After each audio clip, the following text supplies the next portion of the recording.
o Brasil ainda está envolto aí, em meio a esse problema da secura, da fumaça, das queimadas, e é por isso que o governo federal hoje reuniu, o presidente Lula se reuniu com ministros e também integrantes do Ministério Público Federal para discutir este assunto. O João Pedro Melo acompanhou em Brasília e tem detalhes para a gente.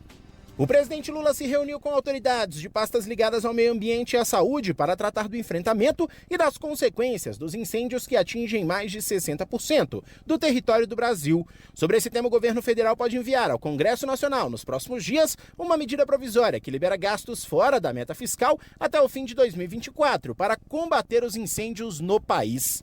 A ação foi autorizada pelo ministro Flávio Dino, do Supremo Tribunal Federal, e na prática evita que os gastos voltem a ficar dentro das limitações caso o Congresso não aprove a MP ou o texto acabe perdendo a validade. O presidente Lula destacou que é preciso tomar atitudes rápidas contra os incêndios e, a longo prazo, evitar os aumentos de temperatura no mundo. A experiência tem mostrado que a cada ano que passa, as coisas se agravam mais. E nós não poderemos permitir que a temperatura do mundo se eleve acima de 1,5 graus, porque ficaria insuportável a sobrevivência humana no planeta Terra com uma caloria excessiva. Embora, por definição, os créditos extraordinários estejam fora da meta de déficit primário e do limite de gastos do atual arcabouço fiscal, a decisão de Dino evita que os gastos voltem a ficar dentro dessas limitações. Na medida, Dino também flexibilizou a regra para a manutenção e a contratação de brigadistas temporários. Até o fim do ano, o IBAMA e o Instituto Chico Mendes da Biodiversidade não vão precisar esperar o período de 3 meses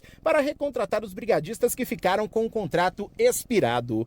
A ministra do Meio Ambiente e Mudança do Clima, Marina Silva, aponta que os incêndios teriam sido evitados se a política de desmatamento implementada em 2004 tivesse sido mantida pelo Executivo. O plano que nós fizemos em 2003, implementado em 2004, levou o desmatamento para 4.000 e algo em torno de 600 quilômetros quadrados. Se nós tivéssemos continuado aquela dinâmica, hoje teríamos desmatamento zero na Amazônia. Por fim, é preciso destacar que a Polícia Federal instaurou um inquérito para investigar o incêndio que atinge o Parque Nacional de Brasília. Conhecido como Água Mineral, o parque é uma unidade de conservação vinculada ao Instituto Chico Mendes de Conservação da Biodiversidade, que é ligado ao Ministério do Meio Ambiente. E aí, Zaidan, o João Pedro Melo abordou, né, na matéria dele que ele trouxe pra gente aqui direto de Brasília, justamente essa mais uma decisão tomada, essa de domingo ainda, deste domingo, autorização do Flávio Dino para o governo usar créditos extraordinários justamente para agilizar alguns trâmites burocráticos do combate à seca. Mais uma vez o Flávio Dino, o Supremo Tribunal Federal, agindo aí em meio a uma situação atípica aqui no país, né? Pois é, Provec, é claro que é esquisito, né?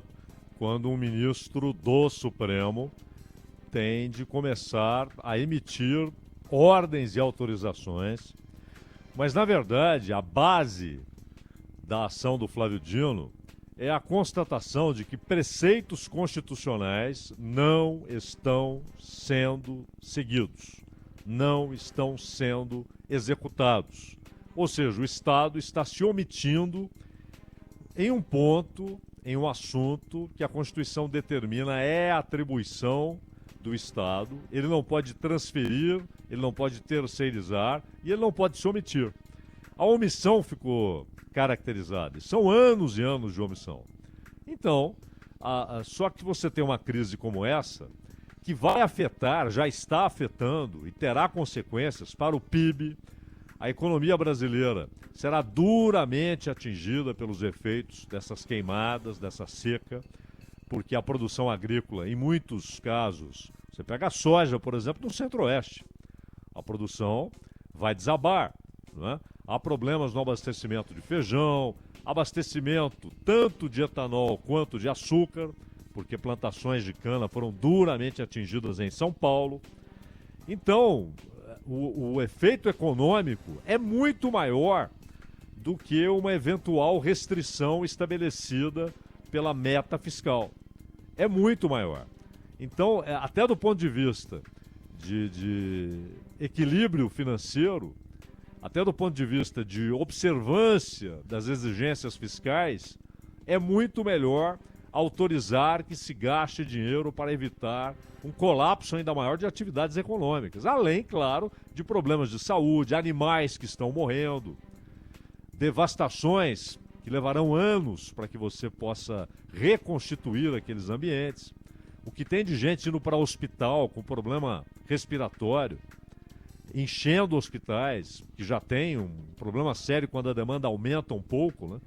Porque em muitos lugares do Brasil hoje, principalmente Planalto Central, em grande faixa da região centro-oeste, você tem o ar irrespirável. E na Amazônia, o ar foi qualificado como insalubre. Ou seja, não é nem que ele é ruim, provoca pigarros, seca na garganta. Não. Ele está fazendo mal respirar aquele ar. Tal a quantidade de fuligem no ar. Então, o Estado tem de fazer alguma coisa. A Marina, quando fala, se estivéssemos ainda hoje dentro daquilo que foi planejado há 15 anos, tal, não é bem assim. Não é bem assim. Continuam os ataques à vontade contra terrenos públicos. Tem muita terra pública que é invadida e o sujeito ali, ele mete fogo para produzir alguma coisa, ou ele arranca madeira para comercializá-la ilegalmente. O uso de mercúrio está hoje nas mãos do crime organizado, mercúrio para mineração ilegal. Então o Estado, ele falha miseravelmente naquilo que é uma atribuição do Estado, como a Constituição determina. Então o Flávio Dino teve de entrar na área. Aí muita gente torce o nariz. Mas a questão fiscal, o prejuízo é muito maior se nada for feito. Muito maior. Ele já é imenso e será ainda maior se nada for feito. Pois é. E a partir do momento que você viver, o simples fato de viver se torna algo insalubre, né, Zaidan? É porque a coisa está muito errada pela frente, com certeza. Bom, vocês